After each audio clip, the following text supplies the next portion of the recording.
know what pissed me off last time we had arguably ambiguous guest on, not to talk about Tahir, but talking about myself. Me and him were reviewing comic books, and somebody made what I think is an underhanded comment. They were like, "Damn, I had to turn my brightness down for this podcast," and I didn't like that comment. I didn't like that comment. I don't know why I said that.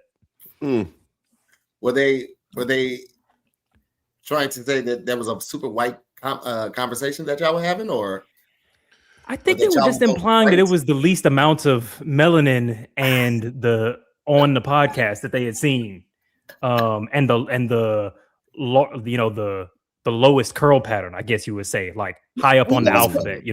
What's crazy to me is that you come off kind of ambiguous. You know what I mean? So unless they follow you know what I mean? So it's like, and then also it's just I don't like the limiting factor of we can only talk about hip hop, music, bitches, drugs, all that type of shit. I don't like that either. So yeah, I would have felt would have been a little off-putting for me because like, you don't know what the fuck, bitch. We talking about deodorant today. Deodorant. Yeah, honestly, we talking Let's astrophysics. go, bitch. You know what I'm saying? That's what we do. You're gonna get these ebonics, these slang, and these cussing, but we talking about intelligent shit. There you go. Yeah. Shit. Let us live. We go to plays. We garden over here. Talk that shit in London, nigga. Not your ordinary. You know what I'm saying? We go to Soho, the West End, Westgarth Theater. Shit. You'll see what's up. Oh, shit. Yeah. What's Tahir? So you've toured internationally, yeah? Mm-hmm. What's the wildest time you've had in a city or / country? If you can say it publicly, because I realize the scope of that question. Amsterdam was pretty crazy. Yeah, man, how available weed is. Like, we got dispensaries and shit over here, but you can go just pop into a coffee shop, and get a spot of tea. Yeah. And the J, HC. You have to order something to be able to get the joint, though. You can't just go in. It's not like a regular dispensary, so you do have to order something. Yeah. That's hilarious. You're going to need something to like lubricate that throat. Yeah, how would you not order a drink? Get it with it. I love that. The weed is a +1, if you will. Right. Okay. The red light district was wild, finding out I bet how liberal and open they are with sex workers, how it's looked at and respected for the most part as a real job, how they have to bid for those rooms that they're in. Like, the closer you are to like the main part of the red light district, the fancier your setup is for the most part. But they have to bid for that shit every day, every week. And those cost more to be closer to like where most of the tourists are walking. Went to a live sex show in a theater where there were like 8 acts, 8 to 12 acts, and everybody was on stage for like 10 to 12 minutes. And they rotate out, and now they have a bar. You just sit in this theater and just watch people, shoot ping pongs out of their vagina. So, I was just about to ask, have you ever been to a ping pong show? I went to that one. It was pretty intense. It was pretty crazy, brother. And then went to Ice Bar there and a couple of museums. It was like, I like Amsterdam. I fuck with Amsterdam heavy. Mm-hmm. So that was probably the wildest. We might got to do Amsterdam. Hey man, because that's where my boy is from. That we went to London with. That's that's his shit, yo. Yeah, I'm geographically uninclined, so I. He's Dutch. Yes, you were like, I don't know where Dutch is. Yeah. I'm like the Netherlands, hey baby, it's ND. You know what I mean? Yeah. The weird thing about Amsterdam is they don't have any restaurants that have like their native foods there or their like local foods. Everything is from. I mean, they a lot of the big chains from over here, a lot of American influenced food, some French food. They don't have a lot of Amsterdam traditional food and dishes, so you have to like know someone and go to their house to really experience that type of food. But it's not a big thing. They love fries over there. They love fries and they love dipping sauce and fries and they love crepes. I love all those things. Yeah, that's the Dutch, man. The Dutch like their crepes. Yeah, they like their crepes. They like the sweets. Mm-hmm. Interesting. So like Aruba. Aruba was kind of like, I mean, what is colonized? Colonized. Wait, colonized. Word is hard. I fucked him up. It was like, yes, of course. They created a colony. Yeah, Aruba was colonized by the Dutch. So you see their influence all through Aruba. You're like, why is there so many crepes and pancakes and all this type of shit over here? But that's why. So See, I'm not even no, a that big crepe nigga. colonization goes crazy. Yeah, man. You don't like crepes? It just never appealed to me. No, I feel like honestly, they're not amazing. How you feel about pancakes? Nothing right home about. And then when they do too much stuff with it, like put the Nutella, then the bananas, the strawberry, and then the drizzling. All right, nigga, this is too much. I'll have a bite and then I'll have a bite of someone else's. Yeah, if somebody eats a whole crepe, you should check on them. Everything's not all right at home. I feel like you know. Same thing with Cinnabon.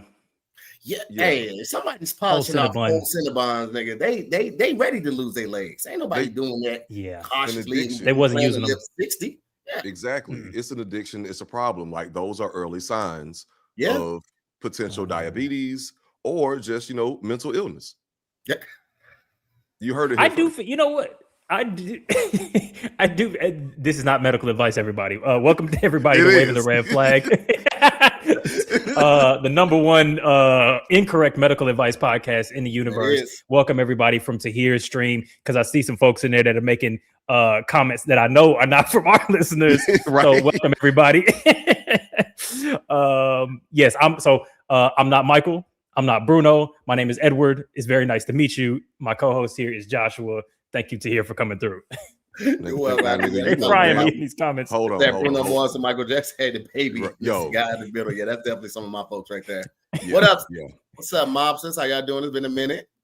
All right. Now, Eddie, you know damn well you don't ever call me Joshua. It's just Josh. Okay. Oh, my fault. My Josh. fault. All right. I don't know why, because I said my full name, so my brain was in that mode. I apologize. I didn't mean to bring back childhood trauma. I apologize. Don't be liking the names that their parents gave them, man. Yeah, you feel like you're in trouble. Yeah, no, he got anxiety. I saw. Yeah. If you say the full name, you got to add the last name. It's Joshua Moore. It's a Tribe Called Quest. You got to say the full. Okay. So if I say the whole, because if I say a whole thing, it's like you're a celebrity. Now that's not you're in trouble. That's okay. Exactly. You got to say the first and the last, Joshua Moore. But if it's just Josh, gotcha. It's just Josh. Gotcha. But not Denzel Washington. Okay. But real quick though, I just just to give Tahir like some extra flowers as a repeat guest, friend of the show, I just do want to provide like a little bit of an extra intro. You know what I'm saying? I'll take it. You know what I'm saying, for our audience. Some people that might not be in the know, might not be on the internet, might not even have cable like that. All right. Might not even have a cable like that. Might not have the internet like that. Your algorithm might not be tuned to what the fuck is going on, what we got going on right now. Okay. You might have seen this brother in Brooklyn Nine-Nine, Insecure, Abbott Elementary. And if most notably, all right, Kev on Stage is Churchy and The Hospital. And also, he does host a plethora of podcasts, some being, Damn Internet, You Scary. Come on, man. More to the story, his own personal joint. You know what I'm saying? There's a whole bunch of nuggets there. And then, of course, All Deaf Digital Squadcast. And please do not forget, and please go and check out his brand new special called Aging Out. We got motherfucking Tahir Moore with us tonight. Hey, bam, bam, bam, bam, bam, bam, bam.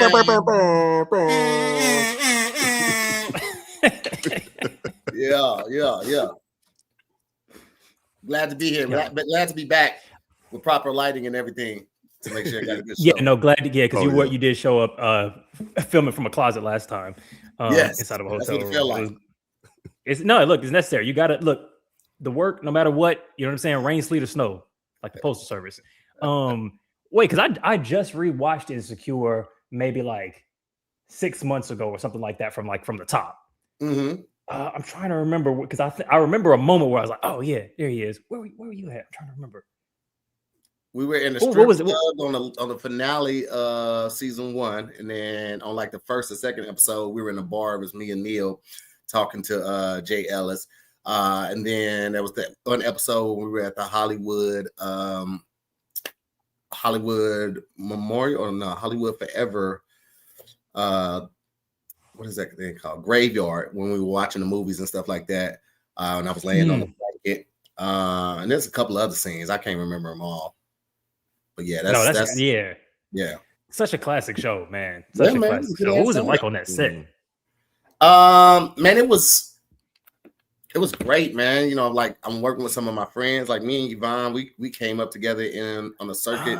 So seeing her as like number 2 on the list was amazing. Watching Issa like handle things like a boss, people coming up to her asking them about shots and stuff like that. It was a dope crew to be on, a dope cast to be a part of. Very thankful for that whole experience right there. HBO checks went through, you know what I mean? I had to wait on no shit. Be like, that's yes, sir. that's the shit I like. Mm-hmm. Who are we talking about with that comment? Yeah, I feel you.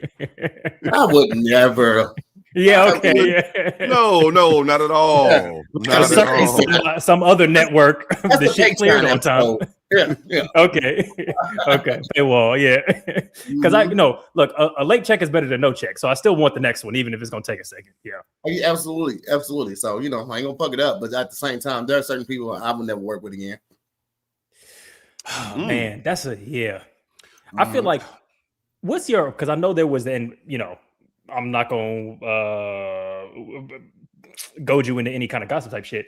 But I know there was that shit with Issa and Amanda, not bringing that back up again. But I always like when thinking about not working with somebody again, my approach is usually just like, cool. Like, I'm not going to say nothing negative. I'm just like, cool. Just, it's a mental note in my own head.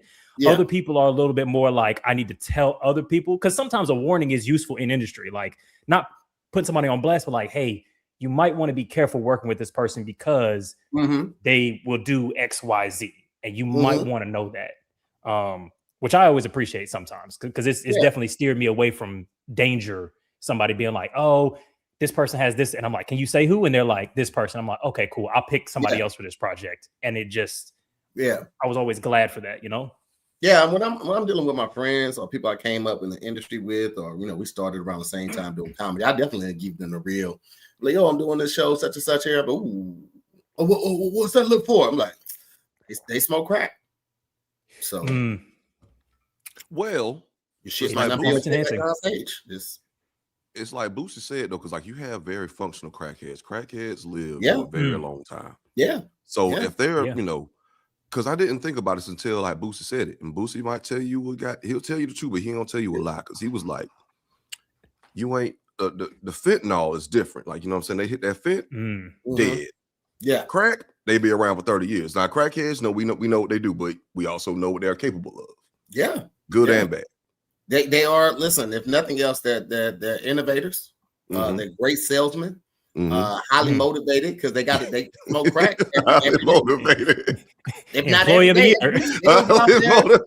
they're gonna pick up some cans. They'll clean your yard. They'll sweep your pool. Crackhead will be like, yo, you want me to sweep your pool? You be like, sweep my pool. Like, I'm just trying to make a couple dollars. You're like, they'll ask you for some shit you didn't even know you needed.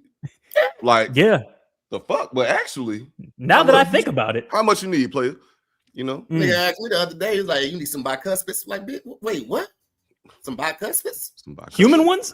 This extra teeth? Yeah, how much? I'll take like three. Yeah. Odd number is hilarious. And odd number of bicuspids is hilarious. I might go crazy over in Amsterdam and lose a bicuspid now. Thanks to this nigga, I'm straight. But you got to know which ones, though.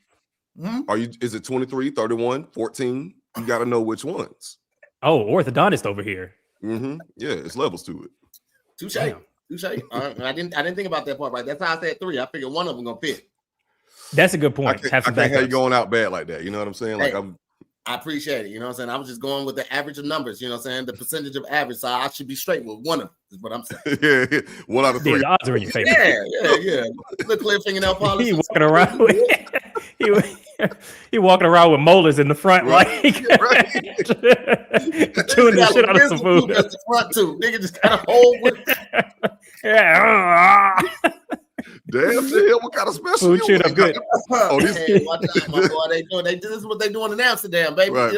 Oh, you ain't heard? You ain't heard? These are new veneers. Yeah. You put the molars in the front. All wisdom teeth. Yeah.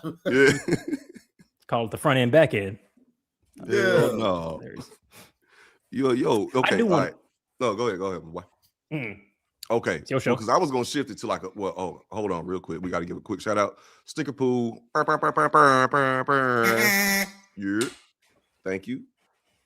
Okay. But this might be a little bit of a shift because to like something like silly to like a little bit more serious, because I heard you say some real shit. I did not realize that you were such a therapeutic savant when it came to communication. I am now. I wasn't initially. And that had a lot to do with just the way that I was raised, man. Like now I feel comfortable expressing myself.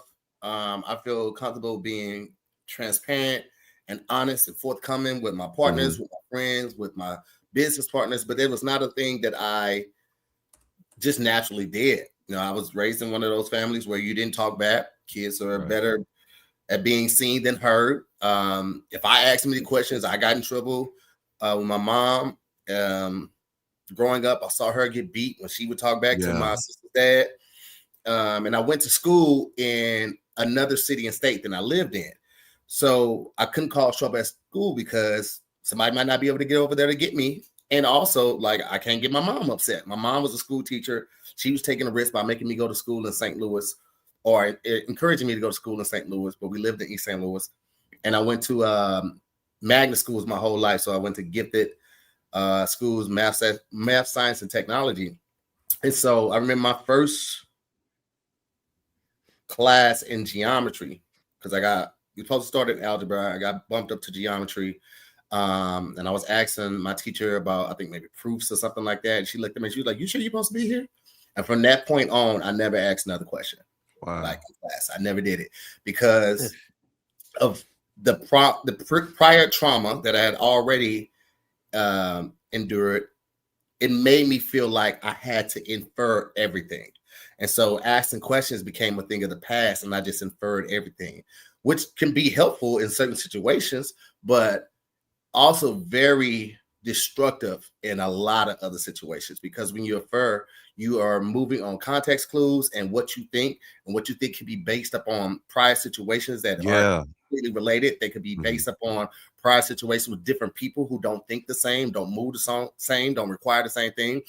And it is very counterproductive to what you're trying to do in, especially like a relationship or a marriage or a friendship. Like, you know, my wife used to get mad at me early on in our marriage all the time. She was like, "You don't have any questions?" Like, we'd be talking. I was like, "You don't have any questions for me? You don't."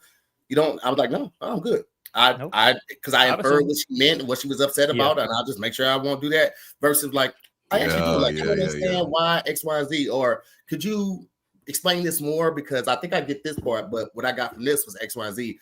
But you only get that clarity from asking questions. If you infer your whole life, you miss out on so much stuff. And while you may be trying to operate at 100%, if you didn't ask questions, you could be doing 100% in the completely wrong direction.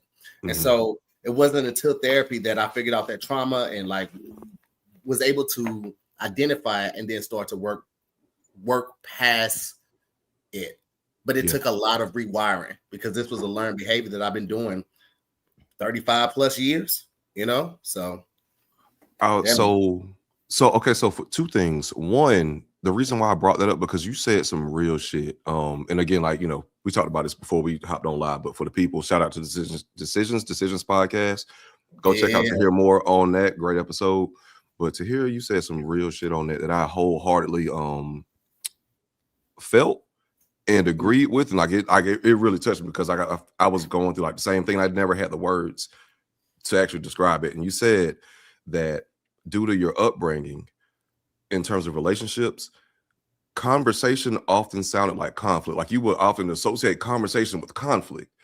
And when you said that shit, and like, because in the difficulty to be able to communicate with a partner, and be honestly being afraid to communicate because you don't want conflict.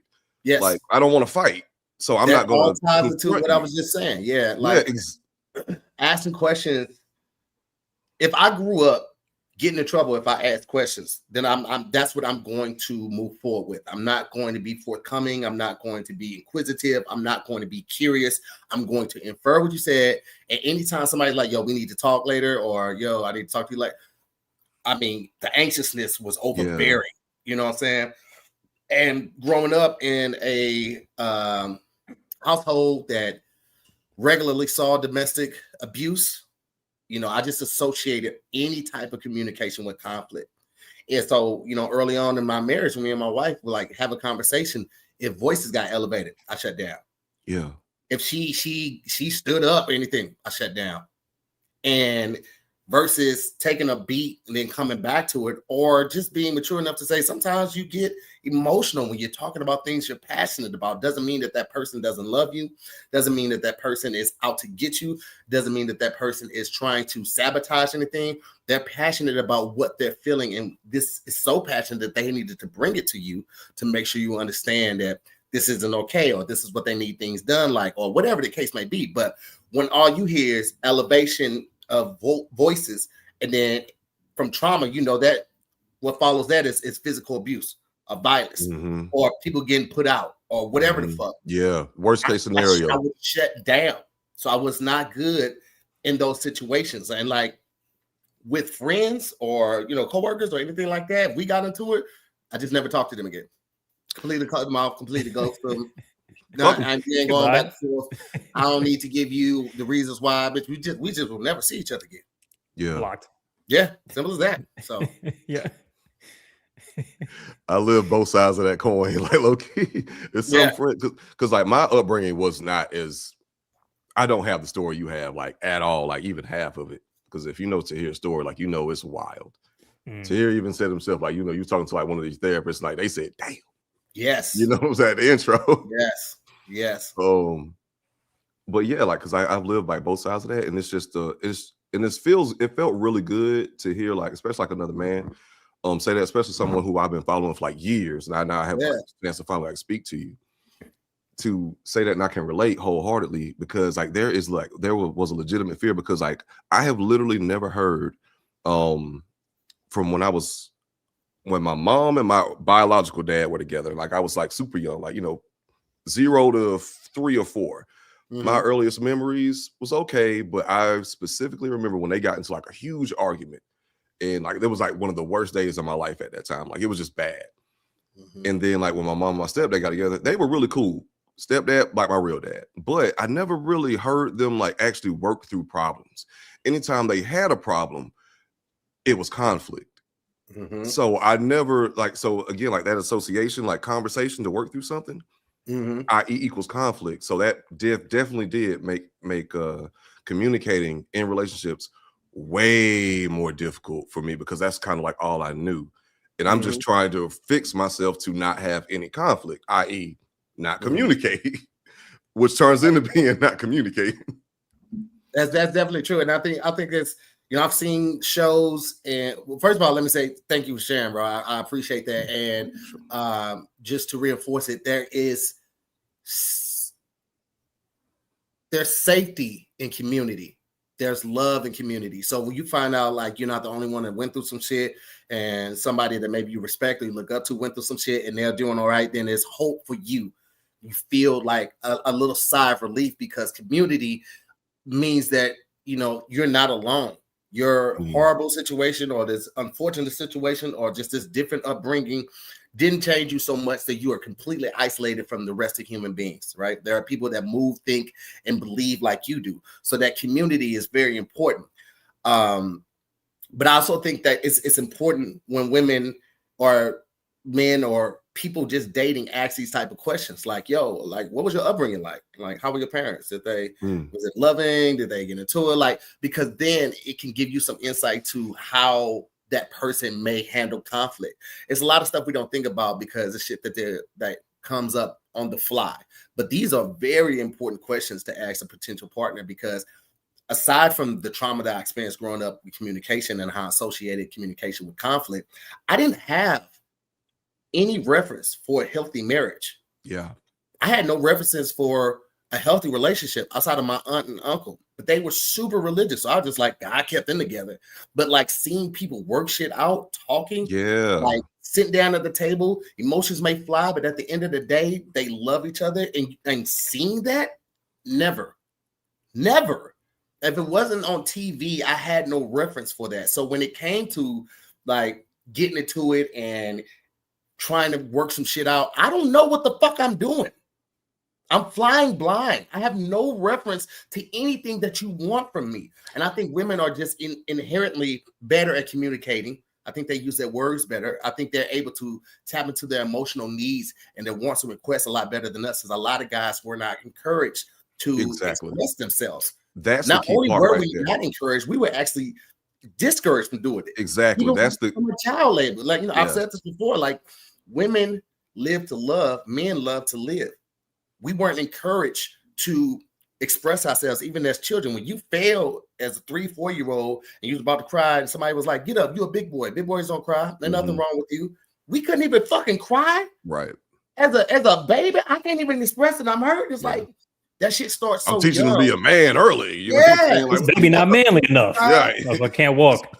You got come on, buck up, baby. Personal side of how you were raised, and then the culture side of how boys have to be. Like, when were we encouraged to be better? When we were encouraged to embrace our emotional intellect and nourish that and just like live in it, like cry, outside of like sports. That's the only time it's okay if a nigga cries when your team lost, right?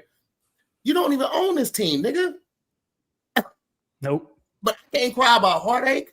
I can't cry about a lost friend or a lost family member. I can't cry because I messed up in this relationship. Like, how does that make sense? I don't know, man. Yeah, no, and I'm so thankful because like I think a lot of black men and Alvin. I wish Alvin could be here, because like he got the stats ready, but he has talked about this before, that black men are indeed the most present men in terms of being parents, statistically speaking. We're underrepresented, but we are like there. But we also are making a lot of us are making that shift when it comes to parenting and allowing our sons to be human.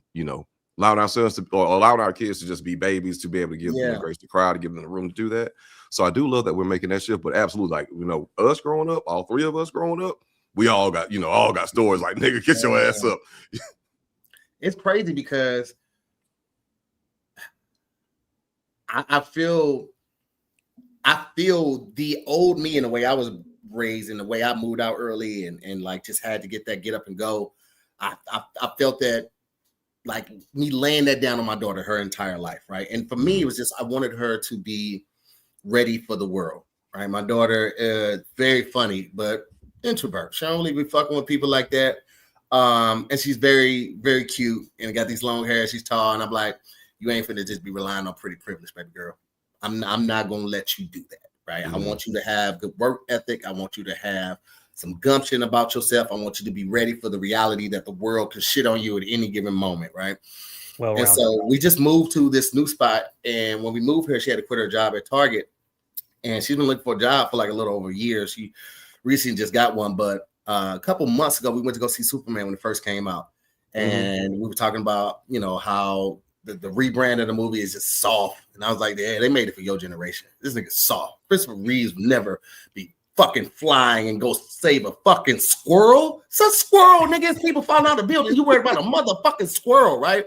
And that's the master race, bro. You don't know? Yeah. But I equated it to her generation being soft, man. I do respect her generation because they are very upfront and in tune with themselves emotionally and what they need therapeutic wise and what they're dealing with. But when it comes to pick up and go, I just like, you motherfuckers is lazy, right? And so I'm talking to her about this, and then the conversation takes a turn into the jobs. And I was like, I feel like I just don't hustle. You know what I mean? You want to do everything online. You got to get out there, go shake some hands in the neighborhood. You know what I'm saying? See what restaurants are hiring. And that way, if you do the application online, they can connect your name with the face and the impression that you made. You have a better chance of getting picked out of the pile than some Joe Schmo type motherfucker. Like, I'm just want to give her. I was like, you just only trying. She was like, why should I? Just hit me out of the gate, right? And at the time, I was like, you need a job. Right. And that's what my daughter, she was like, I've seen you guys going to jobs you hate. You talk about it on the way there. You talk about it on the way home. You talk about how much you hate your job at the dinner table, right? We live in LA. She's like, I'm never going to be able to afford a house. Why am I rushing to run to a job I don't love? When I get old enough to get Social Security, there will be no Social Security left. So I'm going to be getting a job that basically maintains just a certain level of living. It's like, I'm not rushing to do that. And when she broke it down like that to me, Jack, blew my fucking mind. because Nah, I'm man, just because I was associating it with laziness, her lack of effort, her yeah. lack of motivation with laziness. But her is just like, I'd rather move when something inspires me, or I find something that I'm not going to hate for the rest of my life or for 20 years and then work hard at that versus just get a job to maintain. And I was like, damn, because that's really some measure twice, cut once type shit. A lot of us, the way we were raised, we would just go out there and get a job and find something else to get something better. She's just like, no, I'm gonna find something I really want. And then and now she has a job that she really wants. She works at a kennel / dog spa. So she gets to work around animals all day. She gets to do what she loves to do, which is help animals, take care of animals. You know, I'm trying to encourage her, yo, get the job at every table or goddamn me PetSmart or something like that. She was like, that ain't what I want. Yeah, right. PetSmart, and now she got the thing she wanted. And I had to really show her that I appreciated her point of view on that, and that it definitely changed my perspective on how I interacted with her and viewed Gen Z. I bet your daughter really appreciated that. I don't know the conversation y'all had, and if she verbally said like, "Yo, that mean a lot." The fact that you acknowledged my feelings and you came to me and like, you know what, I was wrong. I completely understand what you're saying. I appreciate your perspective and thank you for sharing that. I am 1,000,000% sure like she appreciate the fuck out of that. I hope she did, because anybody would. Yeah. I appreciate her taking the time, because we used to butt heads too, and she would get frustrated and start crying, and I would just end the conversation. I'm like, I can't deal with you crying like this, right? But I became a lot more tender and a lot less abrasive with my approach. I used to always call myself the hammer and my wife was a polisher. I would come down, lay the law. My wife would come through and say it in a way that my daughter could appreciate, where she wouldn't cry. And that's because of the way I was raised. But my daughter is not raised the way I was raised. She didn't have to move out. She wasn't a teenage parent. She didn't have to sleep in cars and garages. Like, I don't have to work as hard. But in my mind, if I don't give her to it that way, she's not going to appreciate how good she has it, right? But here's the thing, like, appreciation and it's all on perspective. You know what I mean? Like, the way I would appreciate it is not the way that she would necessarily appreciate it. So just because she's not doing it the exact same way doesn't mean that she's any less appreciative of it. It just means she goes about things differently than I do. And that's what you want. You know what I mean? Like, you want your kids not to have to hustle and struggle as hard as you did. You want them to have it in them in the case they need to, but also that's what I'm here for. So when she's like, man, I can't figure this out, I've been trying to do this, then I can offer that, right? But also I feel like as an older man and just somebody that recognizes the market and technology and the importance of change, the moment that you stop being teachable is the moment you begin to become obsolete. Is the moment you begin to become a bigot. Is the moment you begin to become an ageist, because shit changes so much. You be like, I don't want it. I'm not doing this, and you resisted to it. You become BlackBerry. You become RIM Technology, who did not want to get the touchscreen, and then was the biggest retailer for mobile technology, and then they just faded into oblivion because they were so resistant to change. I cannot be that person. We cannot be that those people as men, but also as the Black community, because we have to embrace different ways of thinking about things. You know, like, we can't keep harping on the same thing. Like, yes, we have been victims of horrible lives, 400 years of slavery, and, you know, not being able to vote and all of that. Absolutely, right? Absolutely. Let that be the battery in your back to charge you when you need that motivation to fight a little bit harder. However, that being said, you talking about it is not going to change it. How do we move forward? Who are we? Who are the ones that are building these collaborations and powerhouses for us to pull each other up that way?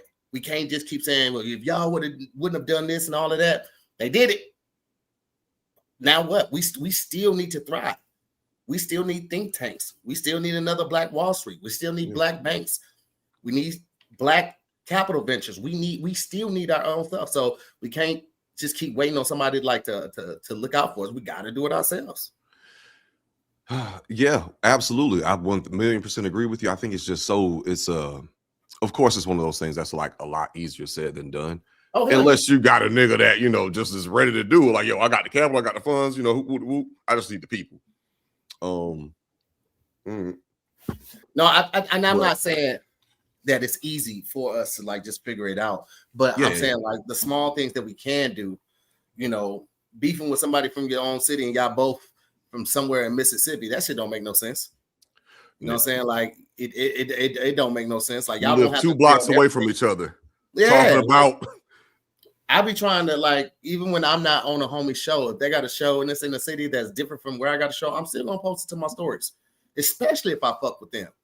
And I'm not just reposting that. When I post to my stories, I'm gonna put the link in there to make it easy access, because that's what I would want somebody to do for me. And it takes very little effort to do. It takes an additional 3 to 5 seconds for you to post that link on there with that post to your story for that show. Mm-hmm.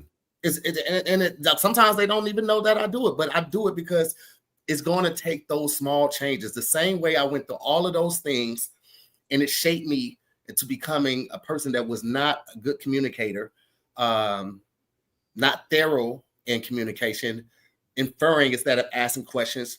I had to learn all of this. All of those events and all of those incidents shaped who I became.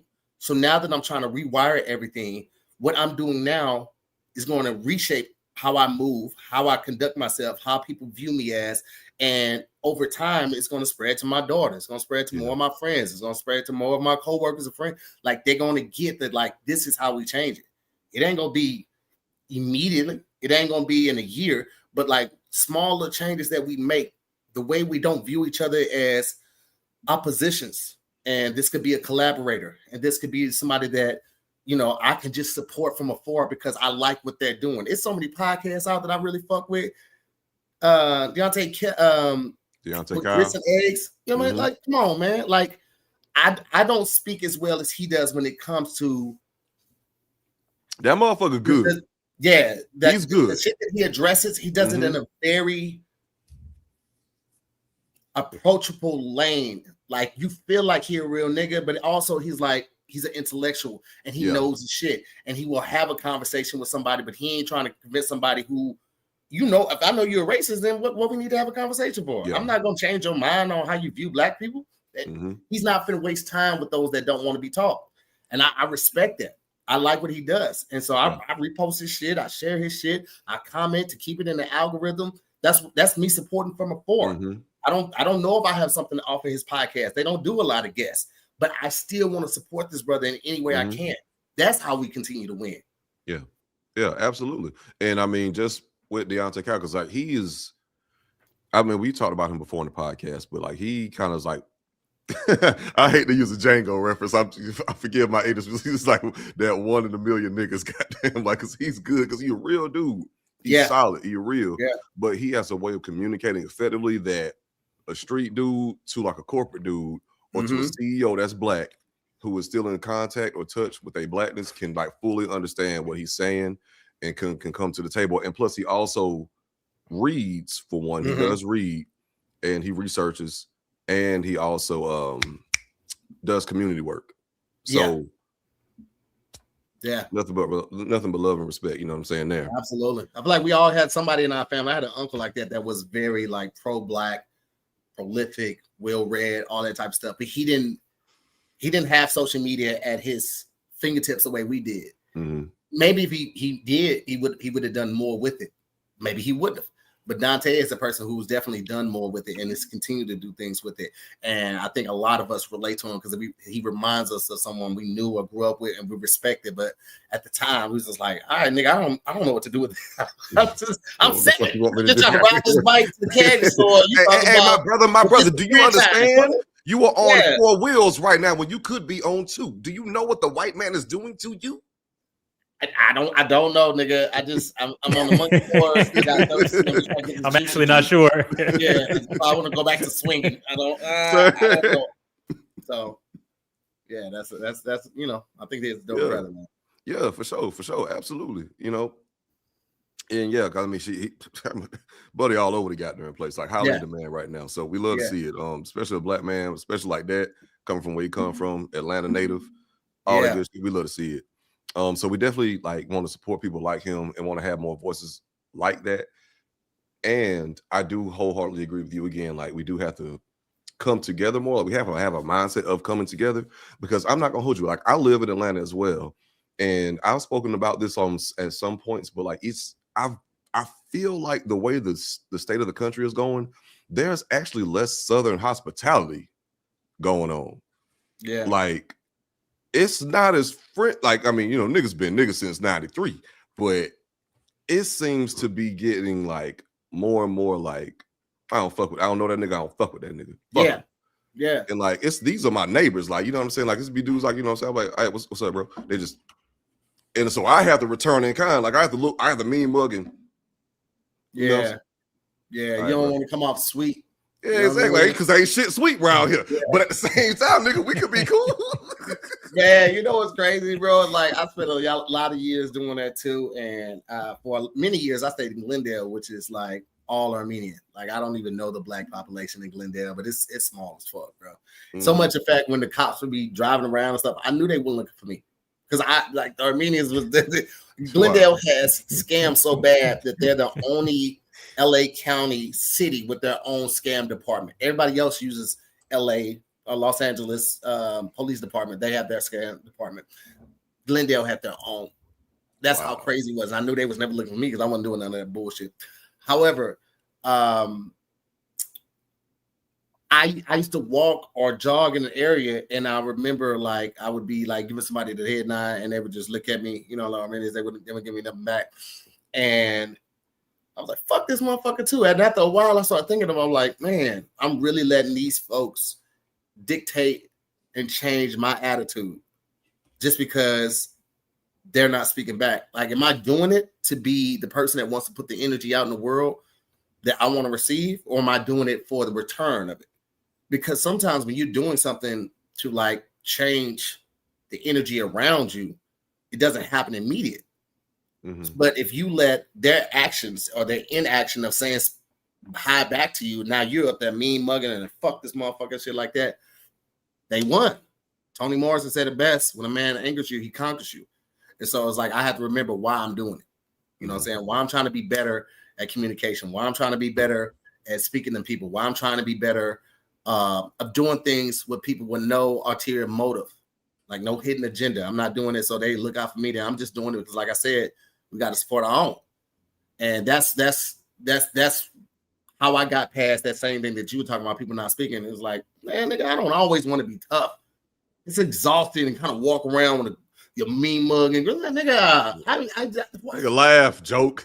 Come on, man. My favorite karaoke song is Kelly Clarkson, Since You've Been Gone, bro. Like that's a good ass time to me, man. Yo, the transition from Since You've Been Gone. Come on, man. Like, I don't feel like doing that shit. Like, we should be able to smile without it being seen or perceived as weak or soft, bro. Like, nigga, everybody can be tough, but it don't matter how tough you are. There's always somebody tougher. Yeah. That's always somebody tougher. There's always somebody bigger, stronger, faster. Like, and if when we leave from that part, it's always somebody with a bigger gun or more guns or more access to people who have more guns. So it's like, if you can't be the biggest and the baddest, like, man, just why we doing this? And that shit is exhausting.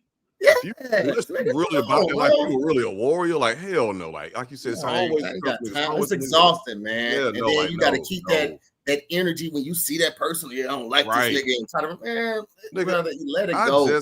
I just had a crepe, devoured that motherfucker. Like, I don't want to fight right now. Like I got the sugar high. You know what I'm saying? Exactly, man. I don't know, man. I'm not doing that no more. I ain't doing that shit no more. Yeah, it's play.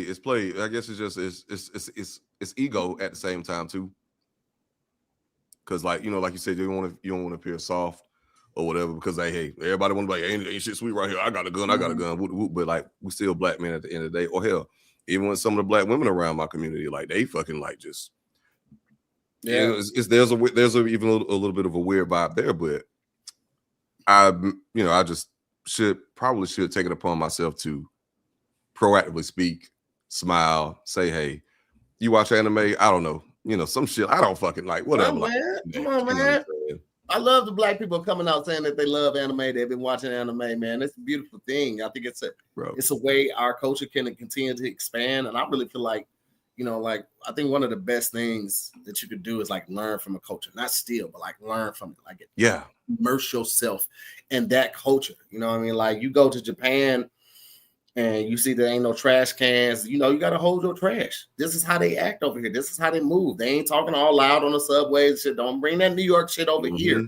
Respect their culture, man. Like, that's what I think the true beauty in traveling is, like learning different things, because you might find out that, like, you know, the meditating that you've been doing by just playing jazz in the background is not as fulfilling as the meditating that you learned to do in Japan. You know what I'm saying? In complete silence, or sitting a certain way, or breathing a certain way, or doing this exercise before you start your meditation, so your brain and your mind will already be clear and it's easier to do. Like, that's what I think traveling really has to offer to you. But if you go over there and be like, man, I ain't doing this weird shit and this, you're gonna miss it. Let's stay your ass. I ain't gonna hold you. Like, stay your ass home if you got that mentality. I'm sorry. Like, stay your ass home, because like, no, like, don't nobody got time to. We don't need that sort of representation across seas. Like, as Americans, we already got a bad rap. Oh yeah, absolutely. Like, pompous as fuck. Yeah, exactly. They don't give a fuck if we're black or white. And mind you, like, being black, it could be a double-edged sword. You know, media-wise, double-edged, as you clearly know. Yeah. But yeah, no, because me and Eddie, we've spent time in Japan. We've been to England, like, you know what I'm saying? So I've been to Thailand, and it's so important to, like you said, immerse yourself in the culture, like learn the customs and adapt to like where they're at. And that's been like my thing, because like, again, if you want that bullshit, please don't go over there acting the ass. Eddie, you all right? Because you don't be blinking over there. I've been watching you for the past couple minutes. You don't really blink. Right. I try and blink real fast, because otherwise you might miss something. You know what I mean? Like, my shit's a little bit dry, but I try and do it quick. Bro, you got to be prepared. I mean, we talking about all the ways that the world is dangerous for black men and how tough it is out here. Why y'all blinking? You know, it's dangerous. You can't blink. You can't. No, and you'll miss it, and you will be missed. Now you want a t-shirt? Oh nope. man, I was like, did he pause it? Because he has been still. Yes. Not gonna catch me blinking. Got it. Okay, cool. Never. Yeah, with the Japan shit, it's very like, because the time that I did go there, I lived there for about a year, and I definitely shouldn't have gone, like, from the thing that we're talking about now, because I definitely embarrassed the country. But I learned a lot as well. Like, I learned, you know, to adjust certain behaviors and be more accommodating to it, or not be accommodating, but learn to assimilate into a different culture and learn from it and take from it. So, yeah, that's super dope, man. But Japan was the first place I used a bidet at. That shit changed my life. I came back. Amazing, oh right? My god, with the switch on it, it's like it's like, when I used had the remote, bro. It had the remote, and it had the different water pressures. You change the water temperature. It had the blower, music in the background. Yo, bro. Jeez. I be trying to tell people about the bidets in Japan. They don't understand. Man. It's different. I felt a little bit different when you start angling your hips so it hits you different. I'm like, I don't like what I'm doing, but I love what I'm doing. I didn't know how to feel about it. Clean ass, man. Clean ass. And you grown. I'm like, why am I gyrating my hips in a circle so that the water does this on me? Like, this is, why am I backing it up? Yeah, I know. Why am I throwing it back so crazy? I'm throwing it back on the toilet right now. Why do I have it on the turbo vibration mode? I don't know. What is this? What is Japan doing to me? That, like, stood up and then grabbed the cheek and then sat down so I can make sure it had clear entry. Absolutely. I do that shit in the United States. I'm sorry. Too much information. Sorry. You wrench it open. Yeah, man. Listen, I had my, before I lost weight, man. I was walking around here double cheeked up on the Thursday. You know what I mean? So you know what I'm saying? Well, you gonna use it right, goddamn it. Shout out to you, by the way, too. Shout out to you too for losing. Thank you, man. I see you.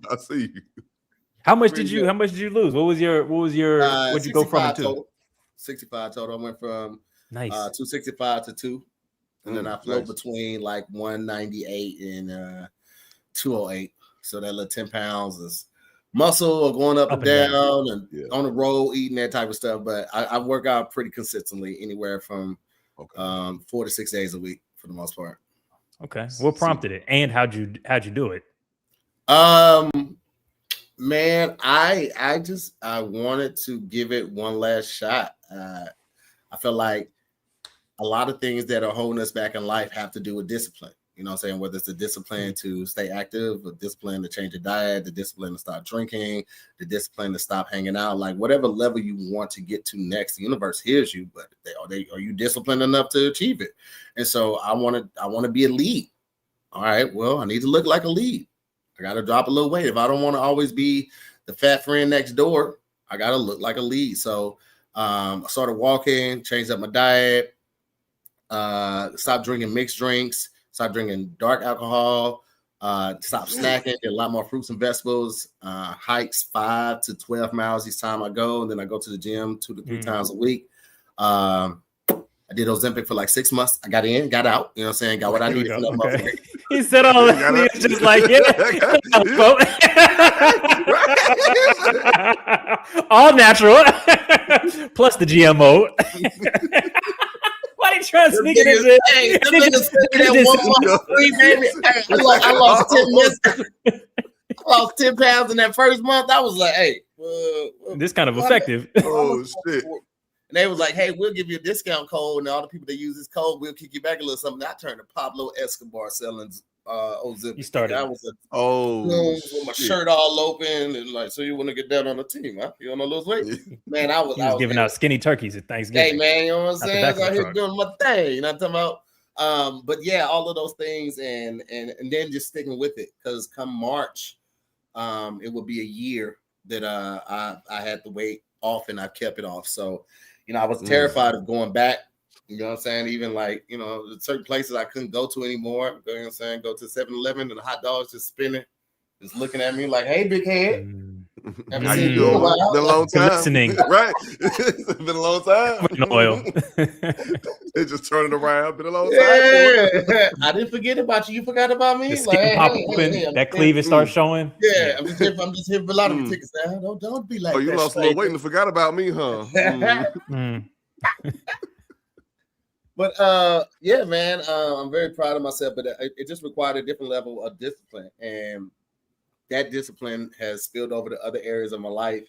And I feel like a lot of what has happened in the last 5-6 months is a result of that, you know, like, and so I started in October of last year and I didn't lose everything until like mid-March, end of March.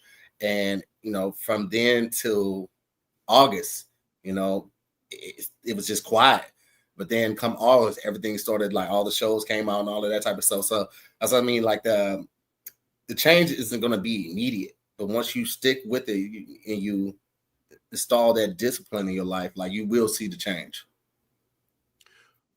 That's the most difficult part about it. But my therapist tell me, it's like there's stages of being ready to change.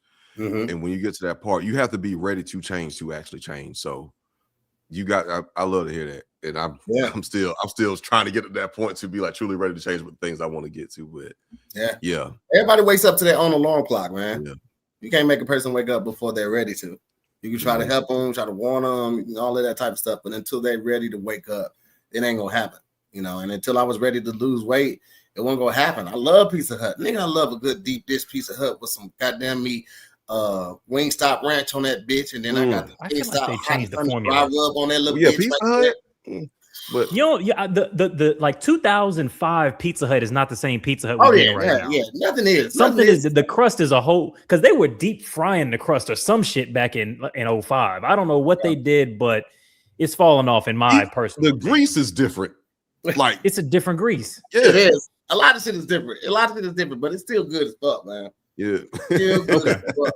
Yeah, I it's still edible. Yeah. On Frosted Flakes, nothing was gonna be the same again. Like Frosted Flakes. Did they stop frosting the flakes or what happened? No, the milk don't taste the same. They stopped using as much sugar as they did when we were kids. Oh, honestly, probably good. Yeah, probably. We need to get sugar out of the. Yeah, we need to get rid of the best. Yeah, definitely for the best. But that shit is poison. Yeah. That's literal cereal in years. That's correct. I don't even know the last time I had cereal, but it was good though. Goddamn, cereal. Man, yeah, and that's great. That's great. I think that's the only reason why I don't have cavities, because I don't like do sweets like that. Same. Everything else though, you know, breads, like carbs that turn into sugar. You know, yeah, man. Bread is rough. That's rough. Too. The carbs, man. I love some wings. I love some pizza, but bro, I might have. I can't tell you the last time I had pizza, but I had some wings. I had some tenders from Wingstop. I think a 3-piece, maybe like a week ago, and that shit made my stomach hurt immediately after because I don't eat that shit anymore. So that's something I would. You lost the enzymes. Yeah, like maybe once every 2-3 months. And I go a little OD with like my monitoring and my food intake because I'm just terrified of going back.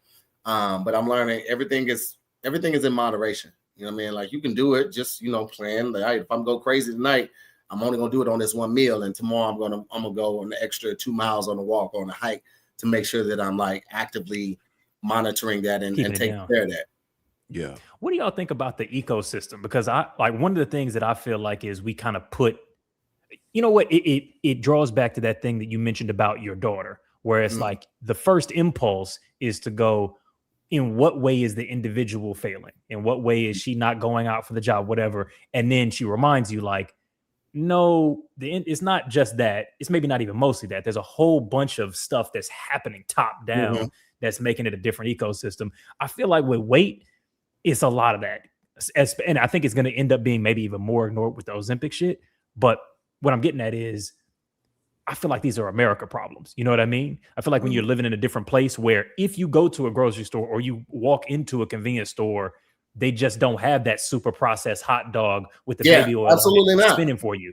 So the options of what you're even like, it's just real food everywhere, bikeable cities to where it's like, yeah, cool. I don't have to put in my calendar to get some exercise.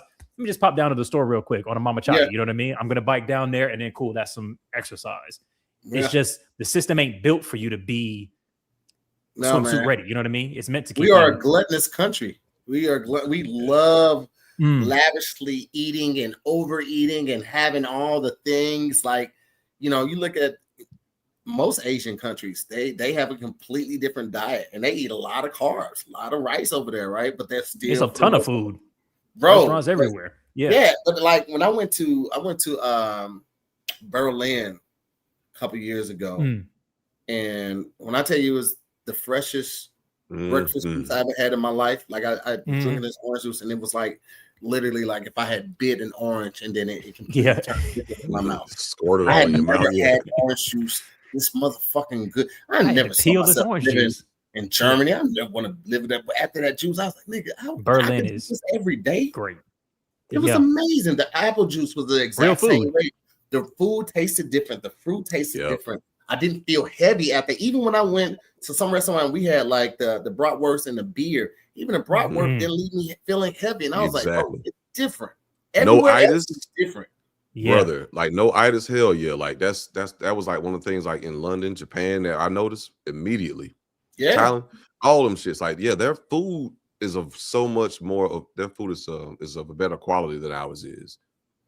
And they don't overindulge the way we do. Like the itis, bro, like we joke about the itis and shit, but it's really fucked up that you put that much food into your body that your body has to shut your limbs down and make you go to sleep so it can focus on processing this bullshit you just put in. This 6 pounds. We can't do this and stay conscious. Yams, mac and cheese, cranberries, 6 pounds of that shit. I gotta process this, so I gotta shut you the fuck down so you don't die. That's what the itis is. Your body saying, fuck you. Go to sleep. I'm sick of your shit. That's crazy. Yeah. That's crazy. We got to put the whole machine on standby mode so we can figure out what's going on. Put your body on airplane mode. Just go sleep. Sorry, the battery is almost dead, sir. We need to turn the brightness down. Yes, it's delicious, but nigga, you are about to sleep. I feel like you can do that 2 or 3 times a year. But the problem is that just our system is not regulated. You know what I'm saying? Like the choices in front of you are fucked up because half of our portion control shit, it's not even like Americans don't even want to eat like how we eat. It's the fact that McDonald's can give you a gallon of fucking soda. Sweet like that's even allowed. Because it's like if you give somebody a smaller thing, they'll be like, yeah, that was enough. I'm fine. That was enough. But if you go, yeah, that was enough. We will eat the same. And somebody in the comments just said this. You go to another country, you're eating more in different settings, smaller portions, more highly regulated. You're losing weight. You're feeling better. But in America, it's just like, yeah, fuck it. If a corporation can get away with it, if they can get you to buy it, let them do it. Let it rip. Fuck it. Yeah, man. You could throw a McDonald's sandwich on the floor and it'll be there at that same exact spot a month later, unchanged. Flies. What's going on? Flies don't eat it. People be eating food that flies won't touch. Flies like shit. They like shit. They look at your shit and be like, "Ooh, this is way more attractive than that McDonald's burger." They won't fuck with that burger. That burger won't mold. The bread won't mold. Don't even like it. It won't. It just looks dry, but it never turns like bro. Come on now, come on, man. We can't keep ignoring that. Yeah, this is R. Kelly all over again. This is R. Kelly all over again. We keep looking the other way. We see in the videos. We see in the footage. I know we didn't all seen that. There's proof. There's proof out there. And we're just like, nah, but come on, man. Step in the name of love. Wait. The burger was only 15. It's not. Come on, man. It's supposed to have been right. No. Come on, man. We seen it happen. And then when that class action lawsuit comes out, everybody be like, man, nobody told me. Yes, the fuck they did. Yes, they did. I saw this video of this lady. It said they met somebody on a plane and she asked them the lady what she did. And the lady was like, I'm a chemist. I'm a smell chemist, for lack of better words, because I don't remember exactly. Like that smell that you smell when you're driving past McDonald's, like that's not McDonald's being That's cooked. a perfume. That's a scent that they blow out. The same way that hotels have a scent when you first walk in that automatically draws your mind to all the times you've had there, the gambling, the pools, all that type of stuff.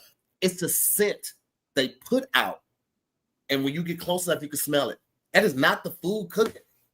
That shit was chemically engineered. I wonder if I could get that in a cologne. That's crazy. I know. Oh my god, in the video, bro. You was. If I could smell like a hotel, like a luxury hotel, like the Waldorf. Oh, like you just came from there. No, like I just want to smell like the Waldorf. Like just like, because, just for yourself. Luxurious. Like I want to. Yeah. Like, yeah, girl walk up to me and she's like, I can see myself getting fucked here. You know what I'm saying? Like, yeah. Just remind her of like of a nice hotel stay. You smell like a place I could stay for a couple of weeks. Yeah, I don't know. like you gotta go though. You know what I'm saying? Yeah. Do you have turnover service? Oh, yes, we do, man. Yes, we do. Hey, man, listen, we can get the turnover. Hello. Damn. Yeah, man. No. Okay, real quick, because Tahir, I know it's past 9. You know, we're 10 minutes over. Oh, good. All right. Okay, I just wanted to bring up one quick conspiracy that has been confirmed as of last night on my TikTok feed. Okay. Well, you guys, so you know like how they be like, you know, you got the CIA, that you got your FBI agent like watching you through your phone, like watching you while you're taking a shit. They can control your TVs. Are they watching and listening to you? It's been confirmed that absolutely yes, they are. Through my toilet. Not through the toilet, through your phone, through the TV, Oh. your car. They can actually take control of your car, drive that motherfucker off a ravine through the computer chip in your car, so they make look you kill yourself. An ex-CIA agent, like an ex-CIA person, through an official interview, Confirmed it. confirmed. Yes. Makes sense. Yes. He said, I don't want to tell you this, America, but yes, it is true. I mean, not surprising. You know what I mean? I'm not even scared about it at this point because, I mean, like, if we could do it, and we always behind China when it comes to technology, ain't no telling what they can do. So they're watched. Like, they're very watched. Yeah, you just pick your devils. You know what I'm saying? You're gonna pick one of these beds, and all of these motherfuckers got issues, and ain't nothing you can do about it. I just trying to make sure I ain't doing shit that will make the motherfuckers want to take over my phone or my TV or my car. I mind my business. I make my money. I go on vacation. I ain't trying to do nothing that's gonna have the motherfuckers looking at me sideways, want to take control of my shit like that. So exactly. See, that's the point. I see Purple Rains. Yeah, no, it's not 300 million CIA agents. It's a couple of them niggas that's in charge of 10,000 niggas. So they got, you know, it's key words, it's key phrases. Yeah. Really, China and they got Manchurian candidates. They are booked, like Tahir said, like they well ahead of us. They got sleeper agents. Mm-hmm. They got people they can activate. Exactly. Like we're controlling cars, they're controlling humans. Exactly. They activate. Yeah, they activating niggas over there. Yeah. They just spying on niggas over here. Hey, man, that's probably true. It's always gonna be something. There's always gonna be some, you know, scary group of men in a smoke-filled dark room. Some shit we just ain't gonna be able to do shit about. You know what I mean? Like, it's so much shit going on that we didn't even care when they dropped the news and the confirmation that aliens were real. Because there's so much other shit we got to worry about, man. Motherfuckers need clothes, they need food, they need jobs. I saw this lady today. She had 3 degrees and had a master and a master's in something.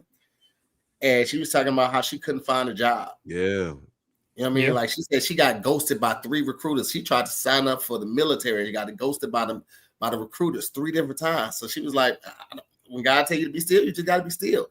It's so much other shit to worry about. Wild. I know, right? She said that they started the interviews and everything. She tried the Air Force twice, and then the last try was the Navy. And damn. Shit. See, that's why being overqualified, and again, like not even again, but the American dream that was promised to us has never been fulfilled, was nowhere near close to being fulfilled. And the fact that the military is turning you down because you are so smart, overqualified, too smart, like you, and then they probably looking at you like you would never fucking do this shit. You would never obey the chain of command. You would probably come in and cause too much disruption. I can't break your mind down and build you back up. Yeah. Once you know certain things, you ain't gonna go for certain things. Mm-hmm. So you got all this stuff. Yeah, it looks good for a motherfucker that's really planning on hiring somebody, but nah, I need a sheep. You come over here. You trying to be a shepherd. Nah, man, we ain't hiring no shepherd. The position has been. You know what? You might want to tell your homegirl. She just need to go on like Forrest Gump on that next interview. Pretend act like she don't know shit. Jenny. Mama always told me you never know what you gonna get. I got 3 degrees, but don't know what to do with them. You know what I'm saying? Like, yo, just play it down, bro. Honestly, you do gotta take, like, if you're doing a job, people forget to lie down on their resume. Mm-hmm. Like, don't go into a McDonald's interview and put your master's degree on there. Don't put your bachelor's on there. Take it off. Like, that's not relevant to the job. Yeah. They'll turn you away. Man. That's real though. Mm-hmm. All right. How much time you got left here? 15. I got about another 5 minutes. Another 5? Mm-hmm. Can we squeeze a quick funny thing in? Yeah, come on, man. Let's do it. You got an idea, Eddie? Hate to throw, not to throw you on the spot. Yeah. I got one. I just want to give you. Okay, no, if you got one, because I can think of something. I don't know if it's gonna be good. I know you can. I know you can, baby. It's a beautiful mind over here. All right, real quick, Tahir, what is proper sex club dress etiquette? Every club is different, I would imagine. I haven't been to a lot of them. Imagine a lot of. I just sit here pretending. I know, right? Like, he being modest. I haven't been to many. I could count them on both hands and feet, but not much more than that. Like, I don't, because it's uncomfortable. You know what I mean? Like, granted, the people that are there, but when people recognize you immediately, it just makes it a little unsettling. That sort of. You know, it's the things that, like, I'm not well versed in that world. I actually haven't been to any out in LA. I haven't been to any in any of the surrounding cities. It's not something I really do. So you kind of slowed down on that when the cultural cachet kind of got. It just was that never really was my thing. I mean, because you could be an active member of lifestyle and not go to clubs at all. Like, you don't have to engage in any type of public gatherings or anything. You just operate in a certain understanding with you and your partner. You don't have to be as public as others are about it. And I've really just stepped away from that a lot, just because at one point I wanted to help be a voice for information for people that look like us, because there wasn't a lot of us. And I'm not even saying I got a lot of hate or a lot of negative comments, but the ones that I did get, I was just like, you know what? You niggas figure it out on your own. I had to figure it out on my own. What did they say? I'm not going to be the spokesperson. I don't care. I don't care what you think, but I also am not going to be there to help nobody else, because I'm just tired of it. I got other shit I got to worry about. I'm not. Like, nope. I got to pay taxes. So as you were trying to educate in this space, people were like disparaging, like you were getting.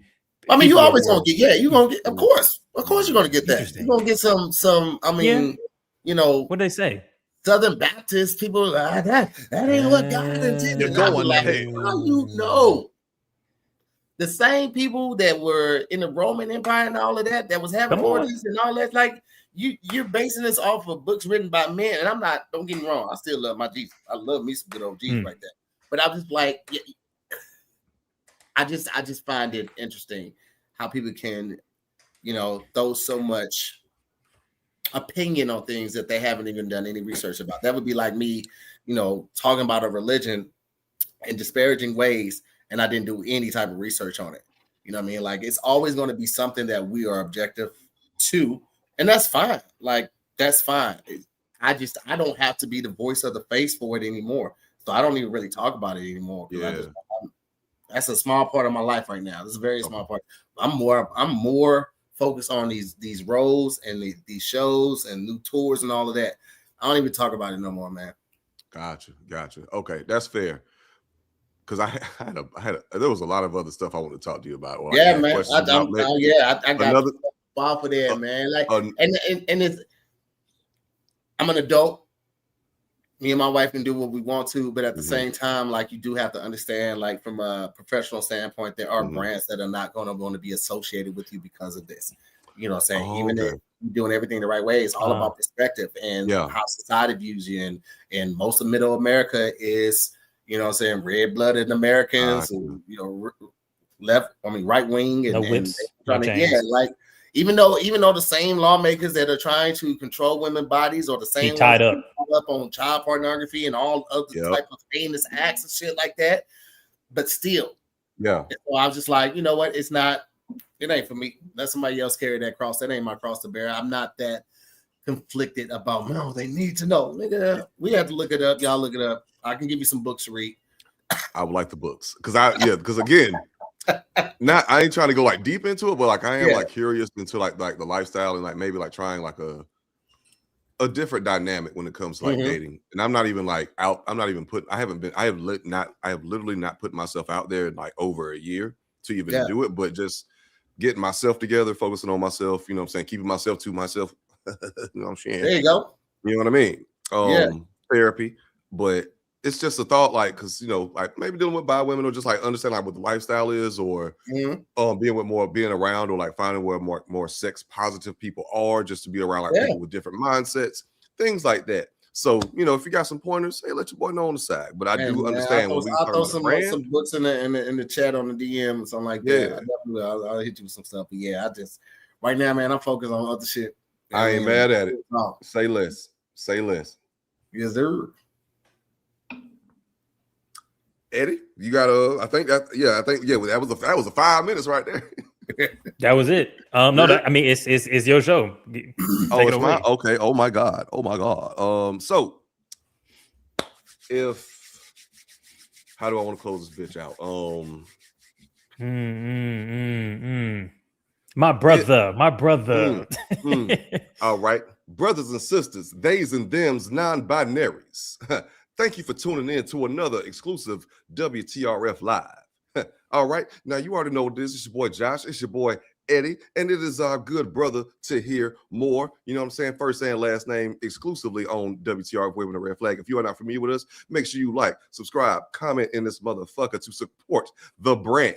All right, if you are really about that life, if you really support melanated people such as ourselves, curating excellent content for you. Now, with that being said, all right, if you have been grown up in a life of violence, unadulterated verbal abuse, you might have been seeing a red flag, okay?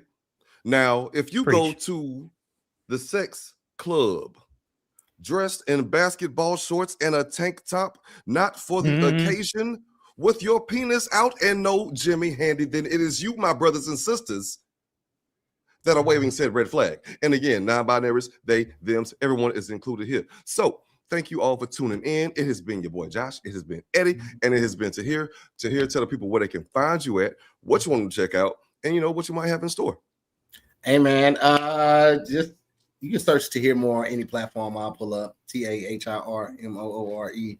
Next year, I'm just looking to do more touring. So I'm be coming to a city near you. I'm probably going to be on tour for like 75% of the year, unless I book something that requires me to stay here and be still and film. Other than that, I'm coming to see you. So just look at Tahir Moore. Are you doing that's all US? All US. All US. But I'm also going to go back to Mexico City. And I might do London, run in London and Amsterdam again. So everything will let us know if you everything will be posted. Good, amazing. And everybody, don't forget to check out Tahir Moore's latest special, Aging Out. Run that up. For sure, great special. Yeah, man, appreciate it, bro. Absolutely. All right. Just hold on for a split second for us to hear while I end the stream and let these load.